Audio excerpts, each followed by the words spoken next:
In the shadowed heart of 17th century England, as the country simmered with civil unrest and whispers of witchcraft, the Whitlock family rose from obscurity to prominence. Their story began not with a grand inheritance or royal favor, but with the relentless ambition of one man, Sir Reginald Whitlock. Born the third son of a minor Yorkshire noble, Reginald was never meant to inherit land or title. Yet through a combination of shrewd marriages, calculated alliances, and some whispered darker dealings, he amassed a fortune that would rival the old families of the North. By 1638, Reginald had purchased a vast tract of moorland on the edge of Blackwood village, a place where the fog clung to the earth and the wind carried secrets. It was here that he built Blackwood Manor, a sprawling Gothic estate of cold stone and towering spires. The manor was a marvel of its time, with imported marble, stained glass, and a great hall that could seat 100. Yet from the moment its foundations were laid, the estate seemed to brood over the land, casting long shadows even at midday. The villagers watched the construction with a mixture of awe and suspicion. Some said the ground was cursed, that the stones themselves remembered blood. Others claimed to see strange figures moving among the scaffolding at night, and to hear chanting from the woods beyond the estate. Sir Reginald's wife, Lady Margaret, was as enigmatic as she was beautiful. She arrived from the south with a retinue of servants and a reputation for herbal knowledge. The villagers called her the Witch of Blackwood behind closed doors, for she was often seen gathering roots and flowers by moonlight, and her garden flourished even in the harshest winters. Lady Margaret's presence only fueled the rumors that swirled around the Whitlocks. Some said she could cure any illness, others that she could curse a man with a glance. Children were warned not to stray near the manor's gates, and the local priest, Father Ambrose, prayed daily for the family's souls.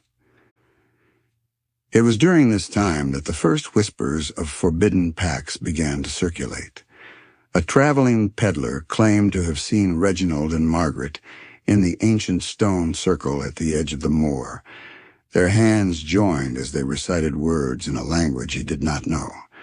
Another villager, returning late from the fields, swore he saw a black wolf standing guard at the manor's entrance, its eyes glowing in the darkness. "We are each our own devil, and we make this world our hell." Oscar Wilde, the Whitlocks, for their part, seemed unbothered by the gossip. Their wealth grew, and their parties became the talk of the county. Yet beneath the surface, a sense of unease began to take root. Blackwood Manor was more than a home. It was a fortress. Its walls were thick, its windows narrow, and its doors reinforced with iron. The great hall was lined with portraits of ancestors, stern-faced men and women who seemed to watch every visitor with suspicion. The estate's grounds were equally imposing. A high stone wall encircled the gardens, and a dense forest pressed close on all sides.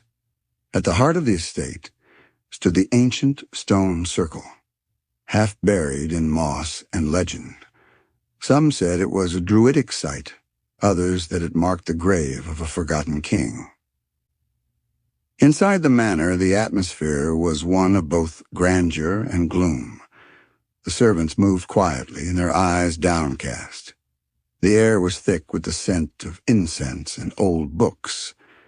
In the evenings, the family would gather in the library, where Lady Margaret read aloud from her collection of rare tomes, some in languages no one else could understand. It was in this setting that the first tragedy struck. On a storm-lashed night in November 1645, Sir Reginald was found dead in his study. The official account, recorded by the village doctor, stated that he had suffered a sudden apoplexy, a stroke brought on by overwork and stress. Yet those who saw the body whispered a different story. Reginald's face was twisted in terror, his eyes wide and staring. His hands were clenched around the arms of his chair, as if he had tried to fight off some unseen assailant. On the desk before him lay a book bound in black leather, its pages filled with strange symbols and diagrams. The room was cold, colder than the rest of the house, and the candles had all burned down to stubs. Lady Margaret, upon discovering her husband, did not scream or faint. Instead, she knelt beside him and whispered words that no one could understand. The servants, terrified, fled the room. In the days that followed, the manor grew even more silent, as if mourning its master. The villagers, hearing of Reginald's death, were quick to assign blame.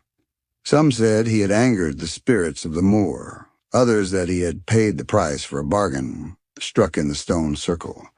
A few even claimed to have seen a shadowy figure leaving the manor that night, moving with unnatural speed. There are more things in heaven and earth, Horatio, than are dreamt of in your philosophy.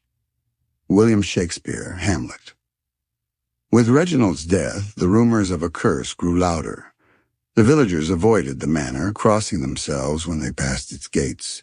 The local children dared each other to touch the stone wall, but none were brave enough to enter the grounds. Lady Margaret withdrew from society, her grief deepening into obsession.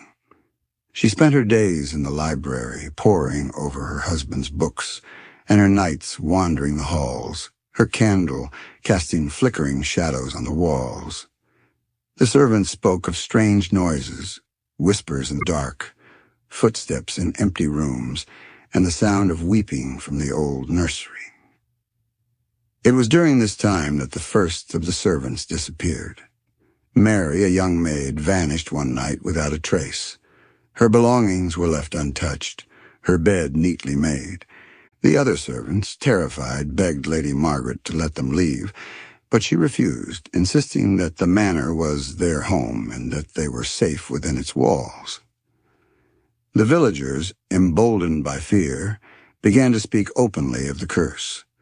They claimed that the land itself was tainted, that the Whitlocks had brought doom upon themselves by meddling with forces best left undisturbed. Some even suggested that Lady Margaret was a witch and that she had sacrificed her husband to gain power. The only thing we have to fear is fear itself. Franklin D. Roosevelt. As the years passed, the sense of dread surrounding Blackwood Manor only deepened. Crops failed, livestock sickened, and the village seemed to fall under a pall. The local priest, Father Ambrose, held special services to ward off evil, but even he admitted that the darkness seemed to be growing. Lady Margaret, increasingly isolated, became a figure of legend. Some said she could be seen walking the grounds at midnight, her white dress glowing in the moonlight. Others claimed to hear her singing lullabies to her lost child, a child who, according to some, had never been born. The manor itself became a character in the village's stories. Children spoke of secret passages and hidden rooms, of treasures buried beneath the floorboards and ghosts that wandered the halls. A few brave souls tried to break into the estate, but none succeeded. The doors were always locked, the windows barred, and the walls seemed to whisper warnings to those who came too close. By the time Lady Margaret died, alone, her mind unraveled by grief and fear, the Whitlock name was synonymous with misfortune. The estate passed to her only surviving son, Edmund, who would spend his life trying to escape the shadow of his family's legacy. But the curse, once unleashed, would not be so easily denied. The villagers watched as Edmund took up residence in the manor, their eyes filled with pity and suspicion. Some hoped he would break the curse. Others believed he was doomed to repeat the mistakes of his parents. The land, once fertile, remained barren, and the air around the estate was thick with the scent of decay. Yet for all the fear and tragedy, the story of the Whitlocks was only beginning. The curse, whether real or imagined, had taken root, and its hunger was far from sated. History is a nightmare from which I am trying to awake. James Joyce. Every family has a secret, and the secret is that it's not like other families. When Edmund Whitlock inherited Blackwood Manor, he was a man marked by sorrow and determination. The estate he received was a shadow of its former glory, its halls echoing with the ghosts of tragedy. Yet Edmund was resolved to restore the family's honor and fortune.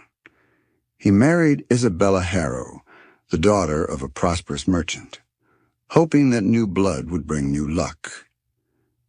Isabella was a woman of warmth and intelligence, beloved by the villagers for her kindness. For a time it seemed the curse had lifted. The manor was filled with laughter and music, and the gardens bloomed as they had not in years. The villagers, though wary, began to hope that the darkness had passed. In the spring of 1682, Isabella gave birth to twins, Thomas and Thaddeus.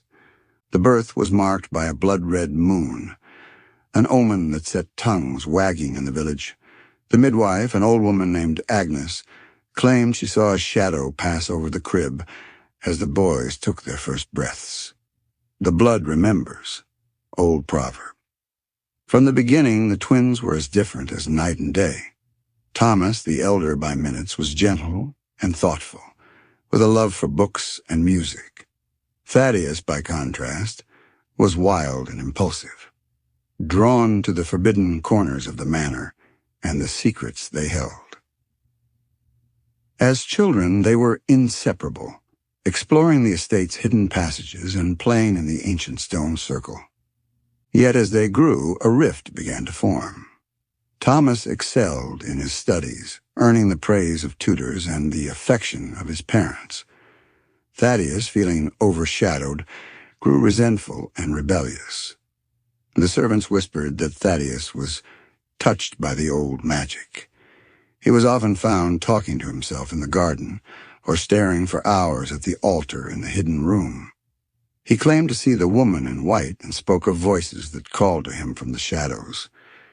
As the twins entered adolescence, Thaddeus's fascination with the occult deepened. He discovered his grandmother's journals and the remnants of the forbidden book, hidden away in a locked chest. He began to experiment with rituals, drawing sigils on the floor of his room and lighting candles at midnight. Thomas, alarmed by his brother's behavior, tried to intervene. He begged Thaddeus to stop, warning him that he was playing with forces he could not understand. But Thaddeus only laughed, accusing Thomas of jealousy and cowardice. Their parents, unaware of the growing danger, were preoccupied with the estate's finances. Crops had failed for several seasons, and debts were mounting. Edmund grew distant, spending long hours in his study, while Isabella's health began to fail. In the autumn of 1701, the Whitlocks hosted a grand celebration, the wedding of their cousin, Eleanor, to Lord Percival Blackwood, a distant relative with a reputation for eccentricity. The event was meant to restore the family's standing, but it would become known as the Black Wedding. The night was marked by a violent storm. As the guests danced in the great hall, a scream echoed through the manor. Lord Percival was found dead in the chapel, his heart removed and placed on the altar. The room was spattered with blood, and strange symbols were drawn on the walls. The villagers, already suspicious of the family, were horrified. Some claimed to have seen Thaddeus near the chapel that night, his hands stained red. Others whispered that the woman in white had been seen weeping over the body. The authorities investigated, but no one was ever charged. The scandal ruined the family's reputation, and the villagers began to shun the estate once more.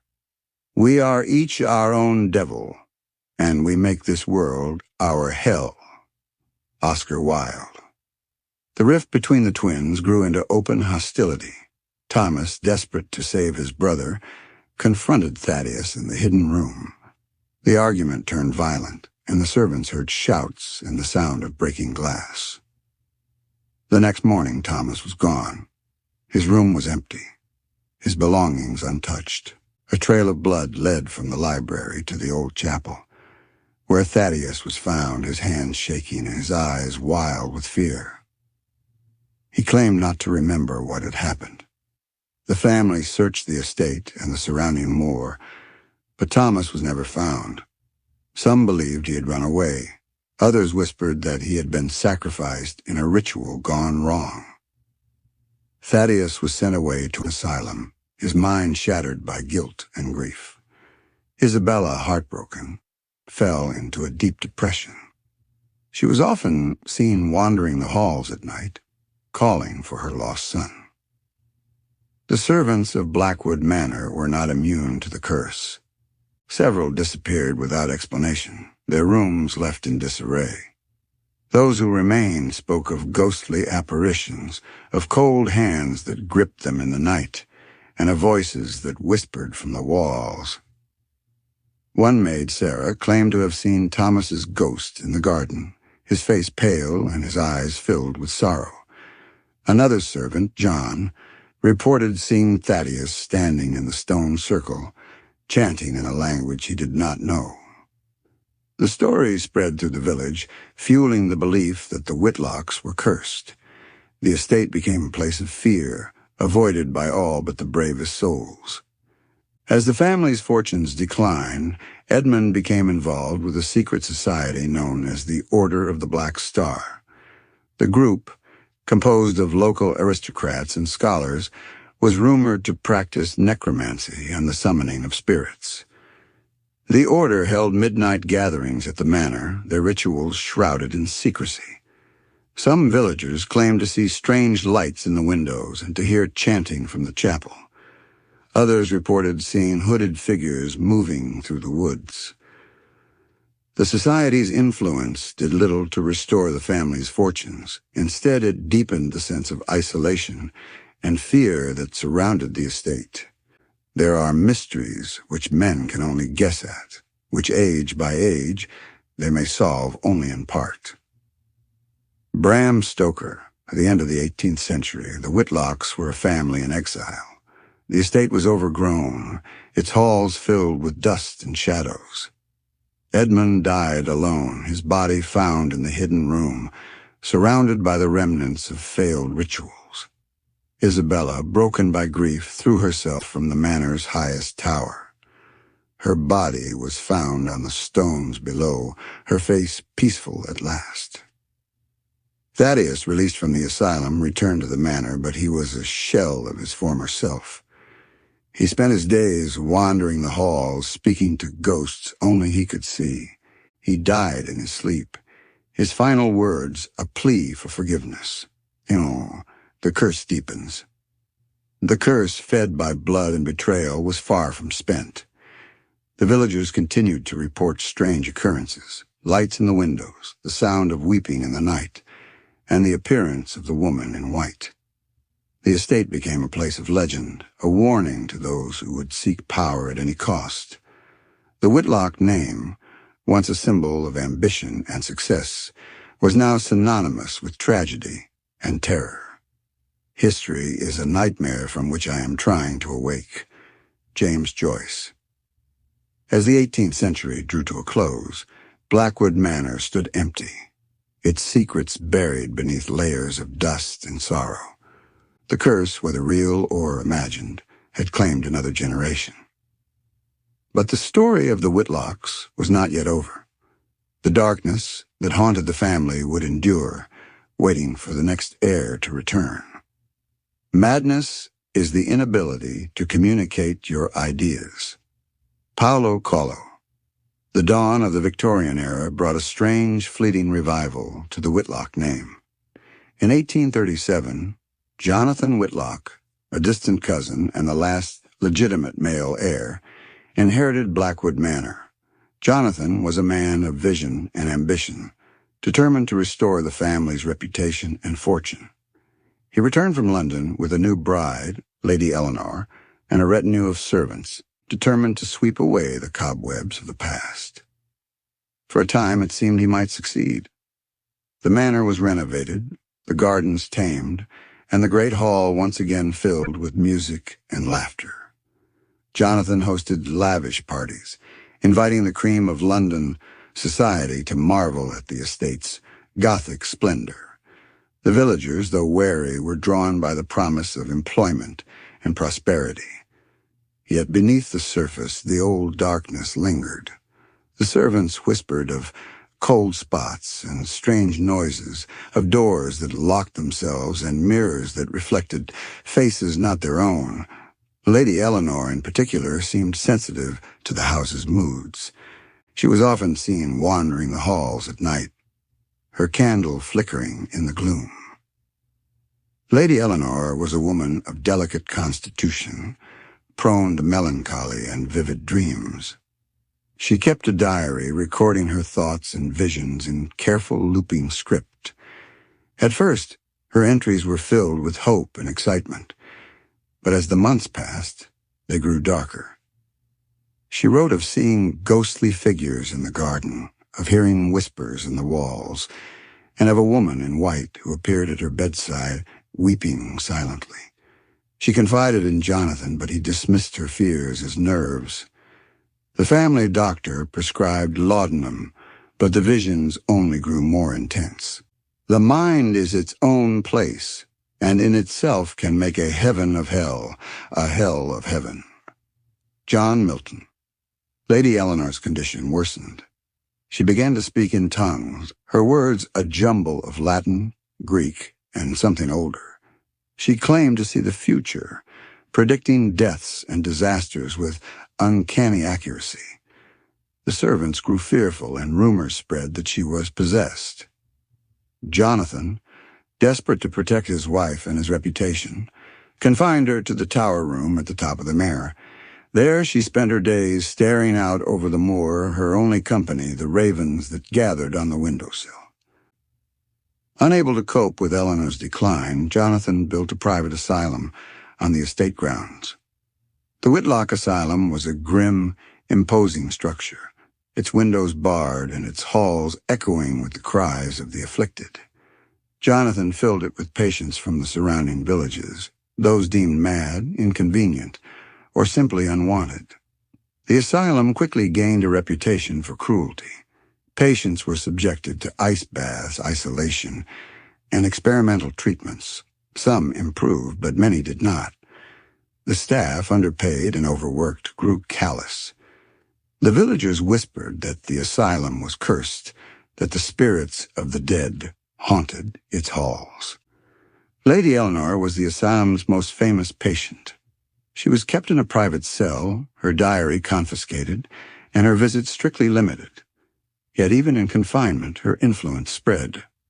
Other patients began to draw the same sigil on their walls, a twisted, looping symbol that no one could decipher. The most notorious event in the family's history occurred on a fog-shrouded night in 1872. The staff of the asylum reported hearing screams coming from Lady Eleanor's cell. When they arrived, they found the door locked from the inside. By the time they forced it open, the cell was empty. Panic spread through the asylum. There are mysteries which men can only guess at, which age by age they may solve only in part. Bram Stoker. The Night of Screams shocked the nation. Newspapers from London to Edinburgh carried lurid accounts of the massacre, and the Whitlock name was once again synonymous with horror. The asylum was closed, its patients transferred to other institutions. The manor was abandoned, its windows boarded, and its gates locked. The villagers, terrified, avoided the estate. Some claimed to see Lady Eleanor wandering the moor, her white dress glowing in the moonlight. Others reported hearing screams from the asylum at night, long after it was empty. The authorities investigated but found no explanation for the events of that night. The case remains unsolved to this day. The surviving Whitlocks, few and scattered, tried to distance themselves from the scandal. They sold off land and valuables, using the proceeds to bribe officials and silence witnesses. Yet the stain on the family's name could not be erased. The manor stood empty for decades, its halls filled with dust and memories. The villagers told stories of treasure hidden in the walls, of secret passages and cursed objects. A few brave souls tried to explore the estate, but most were driven away by fear or by something more tangible. The events of the Victorian era left a deep scar on the Whitlock family. Those who survived were haunted by nightmares and visions. Some turned to drink or madness. Others fled the country, changing their names and denying their heritage. The curse, whether real or imagined, had claimed another generation. We all have ghosts. Some just rattle their chains louder. Original by the end of the 19th century, Blackwood Manor was a ruin. The gardens were overgrown, the windows shattered, and the roof caved in. The villagers avoided the estate, claiming it was haunted by the ghosts of the asylum's victims. Yet for all its decay, the manor remained a place of fascination. Writers, artists, and spiritualists visited, hoping to capture the essence of its darkness. Some claimed to see Lady Eleanor's face in the windows. Others reported hearing the screams of the dead. The legend of the Whitlock curse grew with each passing year. The story was told and retold, each version more terrifying than the last. The manor became a symbol of the dangers of ambition, madness, and the unknown. History is a nightmare from which I am trying to awake. James Joyce. As the 20th century dawned, the Whitlock name was all but forgotten. The manor stood as a monument to tragedy, its secrets buried beneath layers of dust and sorrow. Yet the curse endured, waiting for the next generation to return. And return they would, for the past is never dead. It is not even past. The truth will out, but the cost is never known. The dawn of the 20th century found Blackwood Manor in a state of advanced decay. The once grand estate, battered by storms and neglect, was now a crumbling relic. The gardens were choked with weeds, the roof leaked, and the great hall echoed only with the sound of dripping water. The Whitlock name, once spoken with awe and fear, was now little more than a cautionary tale. The last heir, Charles Whitlock, inherited the estate in 1921. He was a quiet, scholarly man, more interested in books than society. The family fortune had long since evaporated, spent on failed business ventures, legal battles, and the endless maintenance of the manor. Charles lived alone, his only companions, a pair of aging servants, and the ghosts of his ancestors. The villagers, now more modern and less superstitious, still avoided the estate. Children dared each other to touch the iron gates, but none ventured inside. The manor was a place of shadows, its windows dark even at midday. Named Alice. Alice was a bright, curious girl, fascinated by the stories of her family's past. She spent hours exploring the manor's hidden passages and secret rooms, her laughter echoing through the empty halls. But in the summer of 1937, Alice vanished without a trace. She was last seen playing in the garden, her favorite book clutched in her hand. A search party scoured the estate and the surrounding moor, but found nothing. The only clue was a single white ribbon, caught on a thorn bush near the old stone circle. Charles was devastated. He withdrew from the world, spending his days in the library, searching for answers in the family's records. The villagers whispered that the curse had claimed another victim. We all have ghosts. Some just rattle their chains louder. Original. In the winter of 1942, during a particularly harsh storm, part of the manor's west wing collapsed. As workers cleared the rubble, they discovered a hidden room behind a false wall. Inside, they found a trunk filled with old diaries, letters, and strange artifacts. The diaries, written by Lady Margaret and her descendants, revealed the true extent of the family's involvement in the occult. They spoke of pacts made with shadowy entities, of rituals performed in the dead of night, and of sacrifices demanded in exchange for power. The most chilling entry described a ritual intended to bind the family's fate to that of a demon known only as the Shadow King. Charles, desperate for answers, pored over the diaries. He began to experience strange phenomena, cold spots, disembodied voices, and the sensation of being watched. He wrote detailed notes, hoping to make sense of the madness that had consumed his family. Word of the discovery spread quickly. In the 1960s, as interest in the supernatural surged, Blackwood Manor became a magnet for ghost hunters, psychics, and journalists. Teams of investigators set up cameras and recording equipment, hoping to capture evidence of the paranormal. Some reported unexplained phenomena, objects moving on their own, ghostly apparitions, and the sound of children crying in empty rooms. Others claimed to see the woman in white, her face hidden by a veil, wandering the halls at night. A few investigators fled the estate in terror, refusing to speak of what they had seen. The most shocking revelation came when a team uncovered a hidden chamber beneath the manor. Inside were the remains of several children, their bodies arranged in a circle around a stone altar. The discovery made headlines, and the Whitlock name was once again synonymous with horror. There are more things in heaven and earth, Horatio, than are dreamt of in your philosophy. William Shakespeare, Hamlet. The discovery of the hidden chamber sparked a media frenzy. Newspapers and television crews descended on the estate, eager to uncover the truth behind the Whitlock curse. The story captured the public's imagination, inspiring books, films, and endless speculation. Charles, unable to bear the scrutiny, retreated further into isolation. He refused all interviews, communicating only through letters. His health declined rapidly, and he was eventually found dead in the library, surrounded by the diaries and artifacts he had spent his life studying. The estate was seized by the government and left to rot, a monument to the darkness that had consumed the Whitlocks. The events at Blackwood Manor became a case study for psychologists and historians.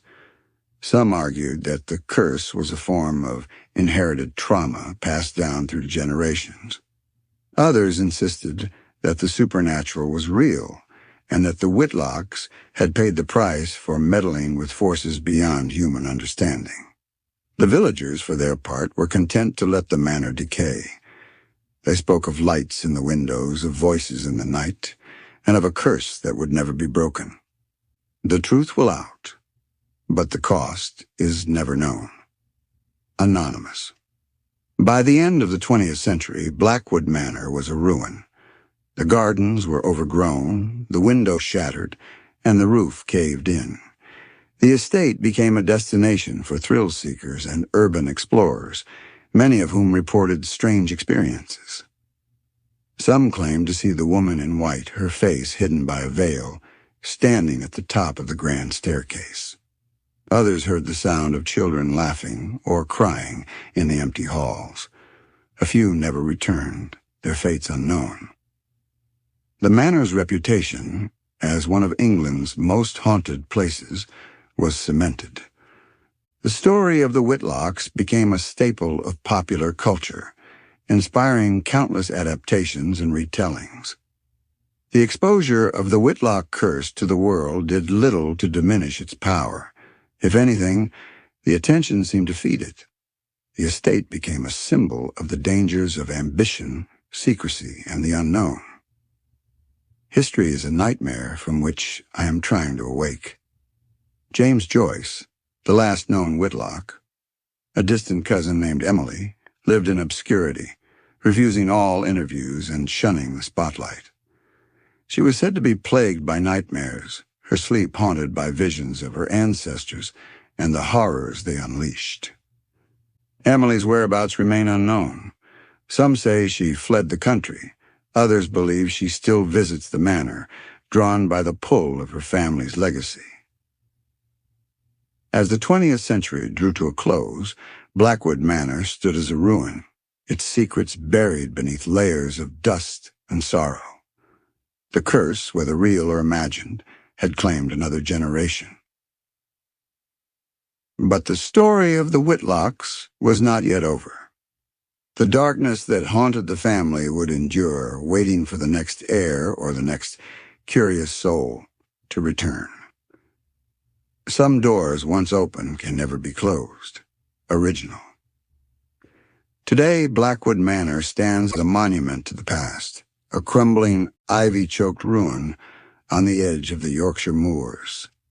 The iron gates are rusted shut, the gardens wild and overgrown, and the once grand halls are filled with dust, broken glass, and the detritus of decades. The estate is officially off-limits, but that has never stopped the curious, the brave, or the foolish. Local legend holds that the manor is alive with spirits. On certain nights, villagers claim to see lights flickering in the upper windows or to hear the faint strains of music drifting across the moor. Some say the woman in white still wanders the grounds, her face hidden by a veil, searching for her lost children. Others speak of a shadowy figure glimpsed in the old chapel, or of children's laughter echoing from the empty nursery. The stories have only grown with time. Blackwood Manor is now a staple of ghost tours, urban legend websites, and late-night radio shows. It is said that no one who spends a night within its walls emerges unchanged. In recent years, a new generation of journalists, historians, and paranormal investigators have sought to uncover the truth behind the Whitlock curse. Some have tracked down distant descendants, hoping to find answers or at least new stories. One such descendant is Emily Whitlock, now living under a different name in a small village far from Yorkshire. She refuses all interviews, but a neighbor recalls her saying, "The past is a shadow that never leaves you. Some things are better left forgotten." Locals, too, have their tales. Mrs. Hargreaves, who grew up in Blackwood Village, remembers her grandmother's warnings. Don't go near the manor after dark. The Whitlocks paid for their pride, and the land remembers. A retired police officer who once responded to a call at the estate describes a sense of overwhelming dread. "It was like the house was watching us. I've never felt anything like it." We all have ghosts. Some just rattle their chains louder. Original. The legend of the Whitlocks has become a fixture in British folklore. The story has inspired novels, films, and even a popular television series. Each retelling adds new details, a secret passage, a hidden treasure, a forbidden love. The manor itself has become a character, its crumbling walls and shadowed halls a symbol of the dangers of ambition and the weight of the past. Paranormal investigators continue to visit the estate, armed with cameras, recorders, and EMF meters. Some claim to have captured ghostly voices or unexplained lights. A viral video from 2017 showing a shadowy figure moving past a window has been viewed millions of times. Skeptics dismiss these as tricks of the light or overactive imaginations, but the legend endures. What, then, is the truth behind the Whitlock curse? Historians and psychologists offer a range of explanations. Some argue that the curse is a product of inherited trauma, a pattern of tragedy and secrecy passed down through generations. The isolation of the manor, the weight of expectation, and the fear of scandal all contributed to a cycle of mental illness and misfortune. Others point to the power of belief, the villagers' stories, the family's own fears, and the rituals performed in secret all combined to create a self-fulfilling prophecy. The Whitlocks believed they were cursed, and so they were. A few insist that the supernatural is real, that the family's dabbling in the occult opened a door that could never be closed. They point to the unexplained deaths, the disappearances, and the persistent sightings of the woman in white as evidence that something lingers at Blackwood Manor. History is a nightmare from which I am trying to awake. James Joyce, modern psychologists, see the Whitlock saga as a case study in the dangers of isolation, secrecy, and generational trauma. The family's refusal to seek help, their obsession with reputation, and their belief in the curse all contributed to their downfall. Yet for those who have visited the manor, the sense of unease is undeniable. Even the most skeptical investigators admit to feeling watched, to hearing unexplained noises, or to experiencing vivid dreams after spending time on the estate. The supernatural, whether real or imagined, has become part of the manor's fabric. The stories persist because they speak to something deep within us. The fear of the unknown, the weight of the past, and the possibility that some doors, once opened, can never be closed. Why does the story of the Whitlocks endure? Perhaps it is because it touches on universal themes: ambition, pride, love, loss, and the consequences of our actions. The family's rise and fall, their secrets and betrayals, their search for redemption, all resonate across the centuries. The manor itself, with its crumbling walls and haunted halls, is a reminder that the past is never truly gone. It lingers in the shadows, waiting to be discovered. The past is never dead. It is not even past. William Faulkner. In the age of social media, Blackwood Manor has become a destination for urban explorers and ghost hunters. Videos and photographs of the estate circulate online, each claiming to capture new evidence of the supernatural. Some explorers report strange experiences, sudden drops in temperature, unexplained footsteps, or the feeling of being watched. A few have vanished without a trace, their last messages filled with excitement and fear. Their disappearances only add to the legend, fueling speculation and drawing new adventurers to the manor's gates. Emily Whitlock, the last known descendant, lives a quiet life far from the manor. She avoids the media, refusing to speak of her family's past. Those who know her describe a woman haunted by memories, her eyes always searching the shadows. In a rare letter to a distant cousin, she wrote, "I carry the weight of centuries. The curse is not in the land or the house, but in the stories we tell ourselves. I hope one day to find peace." There are rumors that developers wish to buy the land, to tear down the manor and build new homes. Others argue that the estate should be preserved as a historical site, a testament to the dangers of pride and secrecy. For now, Blackwood Manor remains untouched, its secrets safe beneath layers of dust and ivy. The villagers still avoid the estate after dark, and the stories continue to grow. The story of the Whitlocks is a warning and a mystery, a tale of ambition, tragedy, and the enduring power of the past. Whether the curse was real or imagined, its effects are undeniable. The manor stands as a reminder that some doors, once opened, can never be closed, and that the shadows of history are never far behind. Some doors, once opened, can never be closed. Original. The sun sets behind Blackwood Manor, casting long golden rays across the tangled gardens and broken stones. For a moment, the old estate seems almost peaceful, its scars softened by the light, its ghosts quieted by the hush of evening. But as darkness falls, the familiar chill returns, and the shadows reclaim their dominion. Inside, the halls are silent. Dust motes drift in the fading light, settling on portraits whose eyes have watched centuries pass.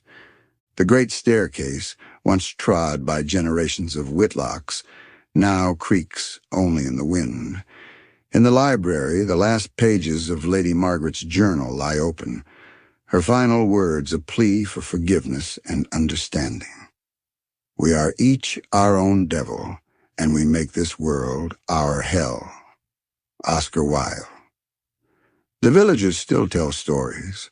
Children dare each other to touch the iron gates. Some say the woman in white appears on moonless nights, her face forever hidden, her sorrow never eased. Others claim to hear music from the ruined ballroom, or to see a single candle burning in the highest window. Emily Whitlock, the last of her line, lives far away, her life a quiet testament to survival. In her dreams, she sometimes walks the halls of the manor, searching for answers she knows she will never find. She writes in a letter never sent, "The past is a shadow that follows us all. We cannot change what has been, but we can choose what we carry forward. I choose to remember the love, not the curse." The world moves on. Developers make plans, historians argue, and thrill-seekers continue to trespass, hoping for a glimpse of the supernatural. But the true legacy of the Whitlocks is not in the stones or the stories, but in the warning they leave behind. Some doors, once opened, can never be closed. As the night deepens, Blackwood Manor stands alone, a monument to ambition, tragedy, and the enduring power of belief. The curse, whether real or imagined, has become legend, a story whispered in the dark, a shadow that will never quite fade. And so the tale of the Whitlocks ends as it began, with a question, a mystery, and the echo of footsteps in an empty hall. History is a nightmare from which I am trying to awake. James Joyce, Fade to Black.